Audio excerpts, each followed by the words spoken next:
કોઈને મૂંઝાવાનું નથી. મોરે મોરો, પછી બાપ આવે તો મોરો.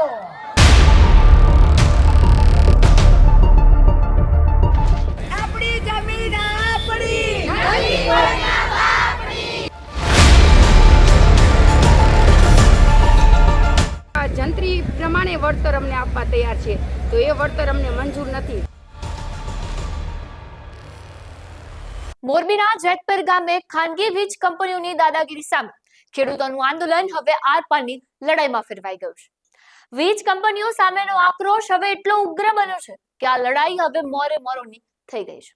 ખેડૂતોએ મુંડન કરાવીને કંપનીઓનું 12મું અને પિંડદાન કરી નાખ્યું છે, તો બીજી તરફ આંદોલનમાં હવે નારી શક્તિની એન્ટ્રી થતા ગાંધીનગર સુધી ધ્રુજારી ઉપડી છે.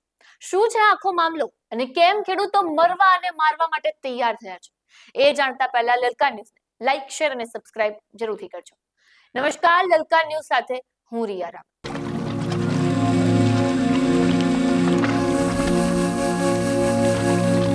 મોરબીના જેતપર ગામે યોગ્ય વળતર આપ્યા વગર ખેતરોમાં ગેરકાયદેસર રીતે વીજ થાંભલા નાખવા મામલે ખેડૂતોનો આક્રોશ ફાટી નીકળ્યો છે. અદાણી સહિતની ખાનગી વીજ કંપનીઓની દાદાગીરી સામે ખેડૂતો પોતાની માંગ પર મક્કમ છે. પહેલા પૂરતું વળતર આપ, પછી જ ખેતરોમાં કામ કરવા દેશું. હાલમાં 20 જેટલા ખેડૂતોના ખેતરોમાં કામગીરી ચાલી રહી છે, જેનો ઉગ્ર વિરોધ થઈ રહ્યો છે.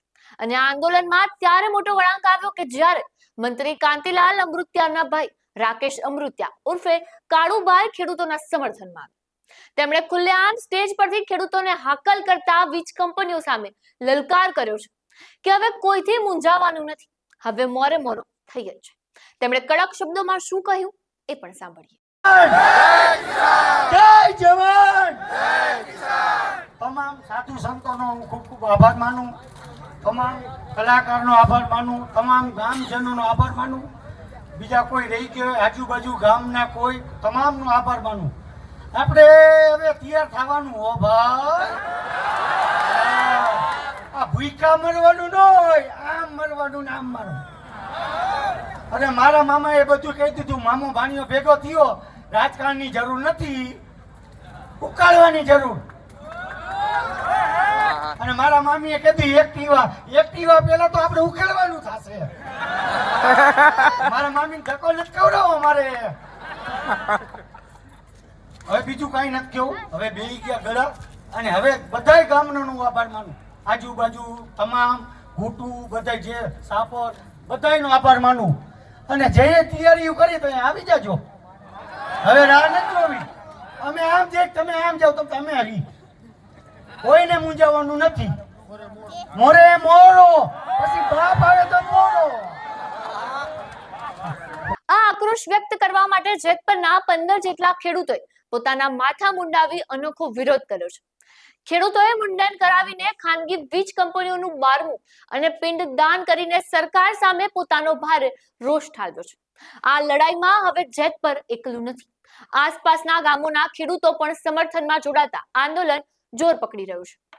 આંદોલનને વેગ આપવા માટે અત્યાર સુધી ગામના મંદિરના મહંત સહિત કુલ 6 વ્યક્તિઓ આમરણાંત ઉપવાસ પર બેઠા હતા, પરંતુ આજથી આ લડાઈમાં નારી શક્તિ પણ મેદાને આવી છે.